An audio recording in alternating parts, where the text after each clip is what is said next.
Oi, tudo bem com vocês? Bom, nós vamos dar continuidade aqui ao nosso estudo do Novo Testamento, lembrando que nós já passamos para vocês a questão da situação política, a dispersão judaica, uma sociedade cuja língua é grego, hebraico, aramaico, a Bíblia é composta de grego, hebraico e aramaico, bem como passei para vocês um pouquinho sobre a questão da Torá, Nevim, Ketuvim, que é a Tanar, que é a Bíblia judaica, que é a composição completa de lei, escritos e profetas. Também falamos aqui com vocês um pouquinho sobre a questão de seitas religiosas, partidos políticos religiosos. E acredito que parei nesse ponto com vocês na última aula, não é mesmo? A gente vinha falando dos fariseus, que eram estudiosos da Bíblia, eram pessoas focadas na Torá, pessoas que ensinavam a lei de Deus.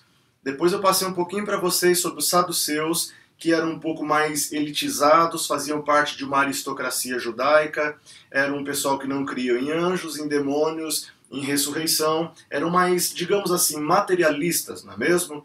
Depois eu passei para vocês, no finalzinho da nossa última aula, sobre os essênios, que era um grupo de pessoas que eram mais reclusas, eles não queriam se contaminar, para eles estar no meio das massas era se contaminar, então eles viviam isolados, separados ali na região de Qumran. Porém, a gente sabe que não existia só esses partidos políticos religiosos, como fariseus, saduceus e essênios. Haviam também um partido chamado zelotes. Zelotes é uma palavra que quer dizer zeloso. Os zelotes eram um pessoal que estavam dispostos a pegar em armas para defender a nação contra o Império Romano. Os zelotes não queriam viver debaixo do Império Romano e eles aguardavam inclusive que o Mashiach, que o Messias que viria, seria esse libertador, esse guerrilheiro, esse homem que lideraria eles em guerra contra o Império Romano e faria eles retomar então o território de Israel, que estava sob o domínio do Império Romano nos dias de Jesus. Eles eram bastante radicais, a gente sabe que Jesus tinha um dos seus discípulos que era bastante radical. Tente imaginar, eles eram totalmente contra os cobradores de impostos, cobravam impostos para o Império Romano.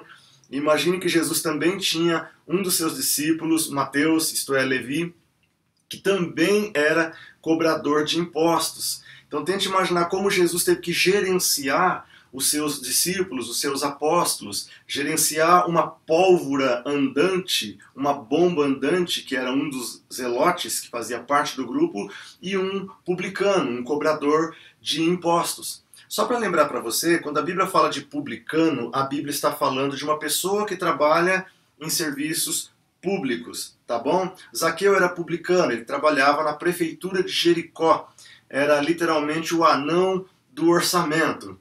Tirada a brincadeira, eu estou mostrando para vocês nesse momento da aula que os zelotes eram um partido que esperava uma libertação do domínio romano, ok?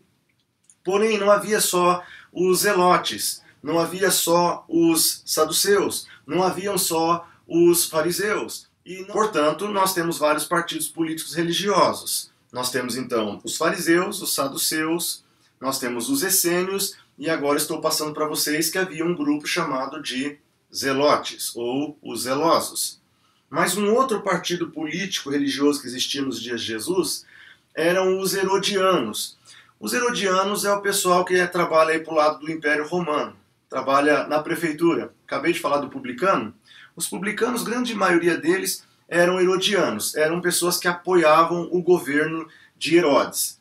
Só que para os zelotes, por exemplo, um herodiano era uma pessoa que traía a sua nação, porque apoiar um partido político, apoiar um império que está acachapando eles, que está esmagando a nação de Israel, que está colocando eles debaixo de jugo de servidão, com pesados impostos, qualquer pessoa então que fosse um publicano, ou seja, que fosse um herodiano, era muito mal visto pela sociedade, pela comunidade judaica do tempo do Novo Testamento.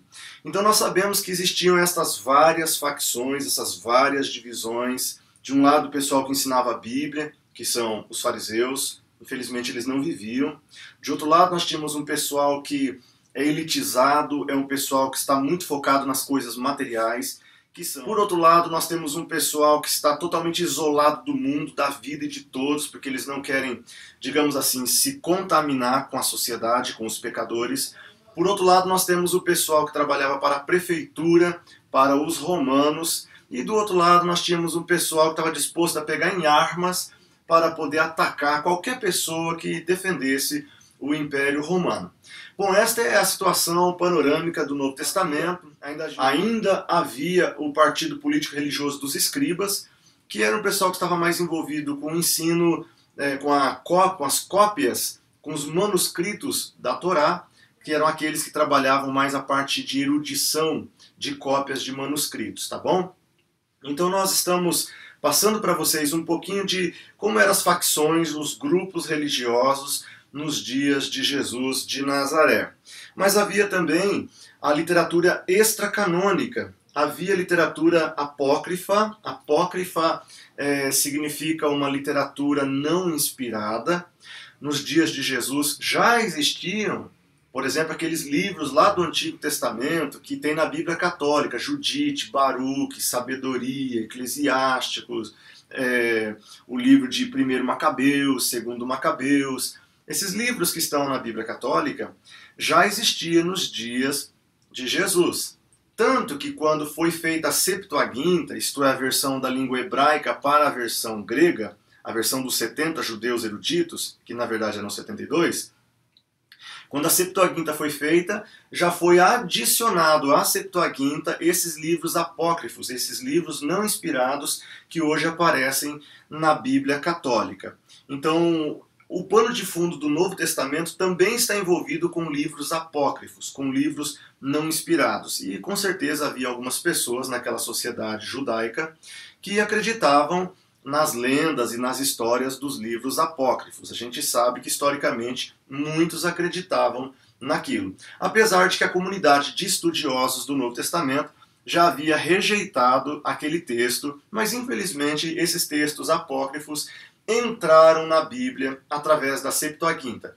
E aí todas as igrejas que fizeram cópia, como por exemplo a Vulgata Latina, que é a versão de Jerônimo, aqueles que fizeram as cópias a partir da Septuaginta, acabaram copiando para as suas novas Bíblias, não apenas o cânon do Antigo Testamento, mas acabam copiando também os livros apócrifos que já existiam nos dias do Novo Testamento.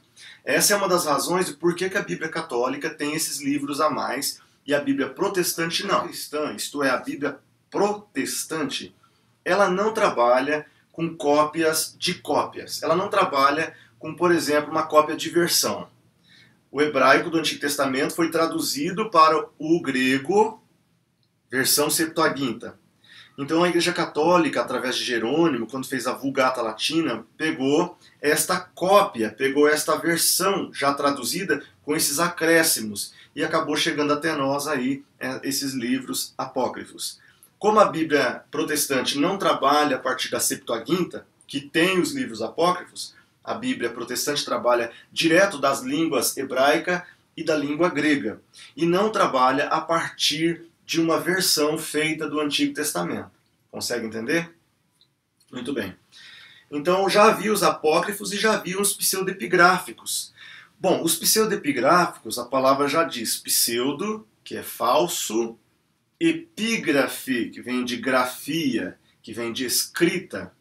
Pseudepigráfico ou pseudepígrafo é um falso escrito, ou seja, é uma literatura que foi escrita e foi colocado o nome, por exemplo, de um autor que esse autor, na verdade, nunca escreveu esse livro. Então se chama de pseudepigráficos. No Novo Testamento já existiam vários pseudepigráficos e já existiam também os livros apócrifos que nós acabamos de mencionar agora.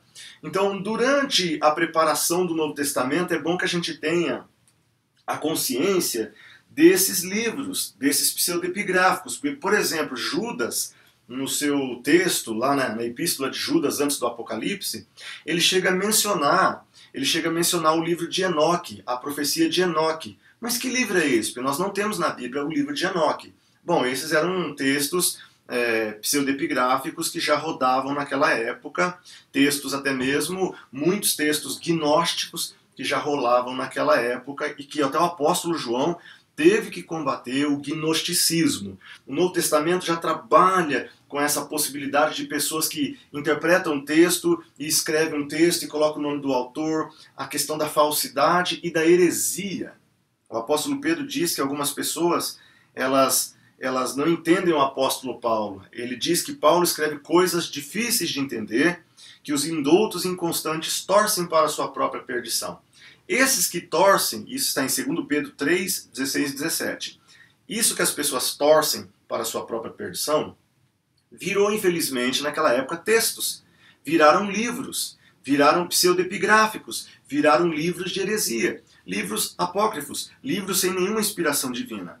Então o Novo Testamento, o que eu estou dizendo para você aqui é isso, que o Novo Testamento já trabalhava com essa realidade, a realidade de muitos textos não inspirados e textos falsificados, tá bom? E sobre publicanos e pecadores, os publicanos eram esse pessoal que trabalhava em serviço público, então sempre que você vê a referência a um publicano, você está lidando com alguém que trabalha em serviço público. E isso era algo vergonhoso no tempo do Novo Testamento. Por exemplo, na lei judaica do Novo Testamento, havia uma proibição de que um publicano pudesse entrar em uma sinagoga. Ele era proibido. Por quê? Porque ele era uma traíra da sociedade, ele traiu o povo, porque agora ele cobra impostos para o Herodes, ele cobra impostos para o governo romano, e ele é judeu. Então, para os judeus, ele era totalmente impuro, ele era indigno, ele não podia participar do culto, ele não podia entrar na sinagoga para aprender a palavra de Deus. Ele não tinha um curso online. O publicano, ele não tinha direito nenhum de entrar na igreja da época. Consegue entender isso? Um outro ponto importante você saber desde já é que o casamento de um publicano era um casamento geralmente abalado, porque na sociedade judaica havia uma liberação para o divórcio feminino. Pasme, a mulher basicamente não tinha liberação para o divórcio na cultura dos tempos bíblicos ou no tempo do Novo Testamento.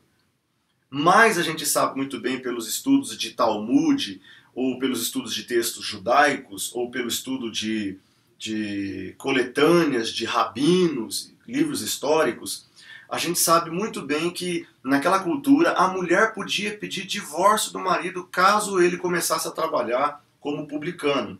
Caso ele traísse a sociedade judaica, traísse os israelitas, então ela tinha o direito de se divorciar dele porque este homem não tinha moral alguma, esse homem não tinha direito algum. Então o caso do publicano era muito complicado. Por isso a Bíblia fala sobre o fariseu e o publicano, né? O fariseu é o cara que está aparentemente bem com Deus, ele é um defensor da sociedade israelita, ele é um defensor dos judeus, ele é um defensor das Sagradas Escrituras, ele é um teólogo por natureza, ele é um frequentador da religião. Enquanto isso, o publicano era alguém humilhado pela sociedade, odiado por todos, possivelmente estava em desvantagem até mesmo dentro do seu casamento, não podia frequentar o templo, não podia frequentar a igreja, não podia ouvir a palavra, não podia aprender, porque ele era totalmente marginalizado. Então eu quero que você pegue essa informação também, porque o Novo Testamento está minando situações. Tem muita coisa acontecendo nessa introdução ao nosso Novo Testamento, tá bom? Então vamos caminhar um pouquinho mais. Bom, nós temos no Novo Testamento um problema muito sério que são com os samaritanos. João capítulo 4, Jesus se encontra com uma mulher samaritana e ela estranha, e diz a ele, estranho sendo tu judeu conversar com uma samaritana. O cisma samaritano, ele se dá desde o Antigo Testamento. Quando o país racha no meio, por ocasião em que Salomão morre, o filho dele, Roboão, assume o trono. E quando Roboão assume o trono, gente, infelizmente ele acaba liderando de forma equivocada. E ele discute com Jeroboão e ele racha o país no meio em reino do norte e reino do sul. Reino de Israel, lá embaixo reino de Judá. Reino do norte, capital Samaria, reino do sul, capital em Jerusalém. E com essa divisão do país, a gente sabe que o reino do norte, o reino de Israel, a parte de cima do país, eles acabaram pecando contra Deus e Deus mandou sobre eles o cativeiro na Síria, em 722 pelo rei Sargom. Eles foram levados para o cativeiro e nunca mais voltaram, gente. Os poucos que sobraram lá no Reino do Norte são aqueles que se esconderam dentro de buracos e de cavernas para não serem levados para o cativeiro. O pessoal do sul também foi levado para o cativeiro porque também pecou contra Deus. E eles foram enviados para Babilônia, de Nabucodonosor. Só que 70 anos depois, de acordo com profecias de Jeremias, eles retornaram para Israel e voltaram a cultuar o Deus verdadeiro ali em Jerusalém. A mesma coisa não aconteceu com o pessoal do Reino do Norte. Lá no Reino do Norte, a política expansionista da Assíria tirava as pessoas do seu território e mandava para outros lugares, e pegava as pessoas de outros territórios e trazia para este lugar aqui. É como se tirasse você de uma casa, levasse para uma outra cidade, colocasse você na casa de uma outra pessoa que você nunca viu na vida, e pegassem pessoas de outra cidade e colocasse dentro da sua casa, onde você mora. Colocasse dentro da sua casa pessoas que você também nunca viu na vida. Então o Reino do Norte ele acabou sendo povoado por povos gentílicos de outras nações, com outras culturas, com outras divindades, com outros senhores. E o pessoal do Sul não. O pessoal do Sul acaba voltando para o seu território, serve ao Deus verdadeiro, restabelece o templo de Jerusalém, reconstrói o templo com Zorobabel, futuramente de novo outro templo com Herodes. Então o Reino do Sul, eles acabam permanecendo fiéis a Deus. Mas o Reino do Norte se perdeu, e os povos que lá estavam não eram mais de judeus, não eram mais de israelitas. Vê se você entende. Os povos do Norte eram povos contaminados. A nação de Israel, a parte de cima, eram pessoas pagãs. E o pessoal do Sul acabaram desenvolvendo um cisma com eles, com os samaritanos, que é uma linguagem para o pessoal do Reino do Norte, já que Samaria era a capital do Reino do Norte. Ok? Então havia esse cisma durante o Novo Testamento. Os judeus, o pessoal do sul de Judá, eles não conversavam com o pessoal do norte. Por que eles não conversavam com o pessoal do norte? Porque o pessoal do norte eram pagãos, eram pessoas apostatadas, eram pessoas de outras nações, eram gente que não conheciam Deus, eram gente terrível. Então eles criaram esses preconceitos contra eles. Por quê? Porque para eles o problema do norte era uma traição contra Deus. Porque o povo do norte não era um pessoal fiel a Deus. Os samaritanos, eles não eram pessoas que serviam o Deus da Bíblia, o Deus da Torá, o Deus Nevim, Ketuvim, o Deus da Tanar. Eles não tinham esse princípio. Então era um pessoal bastante contaminado. Até os judeus do sul que acabaram se misturando por casamento, acabou gerando um cisma, gente, um preconceito muito grande. Tá? Veja que até a parábola de Lucas 15 sugere algo difícil, né? Porque lá tem a parábola do bom samaritano. Quando usa a parábola do bom samaritano, é uma coisa espantosa que exista um bom samaritano. Até o nome da parábola é complicado, é aparentemente preconceituoso. Por que o bom samaritano? Por quê? Porque samaritano em si não eram tidos naquela época como bons de jeito nenhum. Havia um preconceito total contra eles, era um pessoal desviado de Deus, dos oráculos de Deus, das leis de Deus, era um pessoal que não cultuava o Deus verdadeiro. Então o pessoal do sul não queria nem contato com eles. Eles, quando subiam aqui de Judá para o território da Galileia, por exemplo, tinha que passar no meio de Samaria, que embaixo é Judéia, no meio tem Samaria e lá em cima tem a Galileia. Então, para sair da Judéia e ir para a Galileia, você tem que passar aqui no meio, você tem que passar por Samaria. Eles não faziam esse caminho, eles saíam da Judéia aqui para o lado direito, para o lado das antigas Campinas de Moabe, subiam ao lado do Rio Jordão, até lá em cima, e lá entravam na Galileia. Fazia essa volta aqui, ó. Você está vendo aí pelo meu dedo, ó. Fazia essa volta. Por quê? Para não ter que passar por aqui, ó, aqui por dentro. Ó. Aqui por dentro teria que passar por Samaria. Eles não aceitavam passar por Samaria. Tamanho era o preconceito deles com os samaritanos. Tá bom? Então, no Novo Testamento, nós estamos lidando com partidos políticos, religiosos, com pessoas apegadas à lei, outros apegados ao dinheiro, alguns totalmente isolados da vida em sociedade, outros totalmente com instinto de guerrilheiro, outros com instinto de defensores do governo e do Herodes, outros preocupados apenas em fazer cópias de Bíblia, manuscritos, que são os escribas. E dentro desse contexto todo, nós temos esse cisma samaritano. Esse dilema, esse mal-estar histórico que já vem há centenas de anos, que quando chega nos dias de Jesus, já faziam centenas de anos que havia o problema. Por quê? Porque a invasão do Reino do Norte aconteceu no ano 722 a.C., com o rei Sargão II, da Síria. Então, a partir dessa data, de 700 anos antes de Cristo, já tem todo um mal-estar ali com os samaritanos. Muito tempo depois, vocês vão ver nos dias de Neemias, quando Neemias tenta reconstruir os muros de Jerusalém, que aparece Tobias, Sambalate, aparece uma turma de Samaria ali, para tentar perturbar eles na reconstrução da cidade. Então, mesmo ali já em 400 a.C., que são os tempos de Neemias, mesmo ali, os samaritanos ainda estão dando problema. Mas quem são esses samaritanos ali? É um pessoal que, na verdade, não é descendência de Israel, é um pessoal que faz parte de uma mistura religiosa, uma mistura de raça, uma mistura cultural que aconteceu a partir do ano 722. Então, no Novo Testamento, o clima está quente. O clima está quente por causa de política, o clima está quente por causa de religião, o clima está quente por causa de outros deuses, de outras culturas, de casamentos mistos, o clima está fervendo. Enquanto isso, nós temos problemas também com o messianismo político. Está todo mundo esperando que o Mashiach, quando chegar, vai resolver todos esses problemas. O Mashiach, quando chegar, vai dar fim a todos esses dilemas sociais. Aí veio Jesus. Veio Jesus e não desafiou os Herodes. Veio Jesus e não libertou eles do Império Romano. Veio Jesus, um Jesus que conversava com gente má. E quando surge a parábola do bom samaritano, é algo surpreendente para eles que Jesus esteja destacando a possibilidade de que um samaritano seja bom. Eles não concebiam isso na cabeça deles, a possibilidade de samaritanos fossem pessoas boas. Aí vem um Jesus totalmente no contrafluxo. Aí vem um Jesus totalmente na contramão. Aí vem um Jesus que faz coisas que eles não imaginavam. Vem um Messias, um Mashiach totalmente diferente. Então eles rejeitaram o Mashiach. Mas a coisa estava quente nos dias do Novo Testamento, minha gente.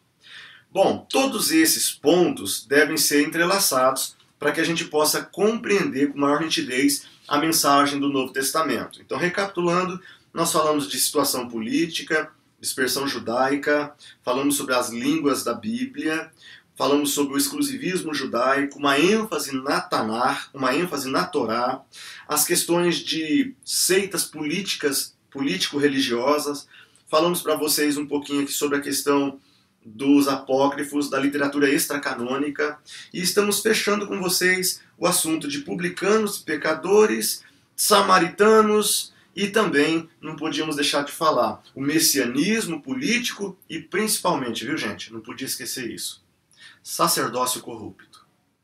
No Novo Testamento, infelizmente, Anás e Caifás, genro e sogro, eles são uma vergonha para a religião judaica. Eles são uma vergonha porque o sacerdócio está totalmente corrompido. Só que não se equivoque, não é que Anás e Caifás estavam totalmente corrompidos no Novo Testamento. Esse assunto já é antigo. Quem estuda comigo o Antigo Testamento há alguns anos já vê que eu venho estudando, falando, ensinando vocês sobre o problema do sacerdote e até dos profetas corrompidos já no Antigo Testamento, tá bom? A partir desse pano de fundo, dessas poucas informações que eu dei para vocês, nós vamos adentrar então no mundo social do Novo Testamento, tá bom?